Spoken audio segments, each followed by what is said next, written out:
తెలంగాణ గొంతులపై ఆంధ్ర ఇనుప బూట్లు అట. అరే సన్నాసుల్లారా అనొచ్చు. ఎందుకంటే వాళ్ళ మీరు చాలా మాటలు మాట్లాడారు ఆ మీటింగ్లో, చాలా రకాలుగా దుర్భాషలు ఆడారు. మరి మీలాంటి వ్యక్తుల్ని ఆ విధంగా మాట్లాడడంలో ఏమీ తప్పులేదు. ఆంధ్రప్రదేశ్ రాష్ట్రం గురించి మీరు మాట్లాడినప్పుడు తెలంగాణ ప్రజలుగా మాట్లాడారా, తెలుగు ప్రజలుగా మాట్లాడారా?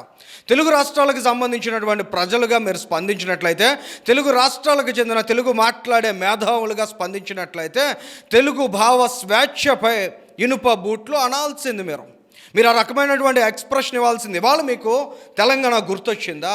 తెలంగాణ రాష్ట్రాన్ని, తెలంగాణ భావజాలాన్ని అడ్డు పెట్టుకుని పబ్బం గడుపుకోవాలనుకుంటున్నారు. అంతకంటే దరిద్రమైన ఆలోచనలు ఇంకేమైనా ఉంటాయా?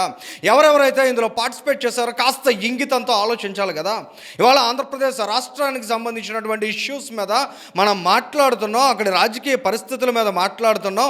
మనం తెలంగాణ రాష్ట్ర ప్రజలుగా మాట్లాడట్లేదు, సాటి తెలుగు ప్రజానీకంగా మాట్లాడుతున్నాం అనేటువంటి ఇంగితాన్ని మర్చిపోయి వాళ్ళ ప్రాంతాల మధ్య విద్వేషాన్ని రగిల్చేటువంటి ప్రయత్నాన్ని చేస్తున్నటువంటి నీచులు ఎవరైతే ఉన్నారో వారందరూ కూడా ఖచ్చితంగా సమాధానం చెప్పాల్సినటువంటి పరిస్థితి ఉంటుంది.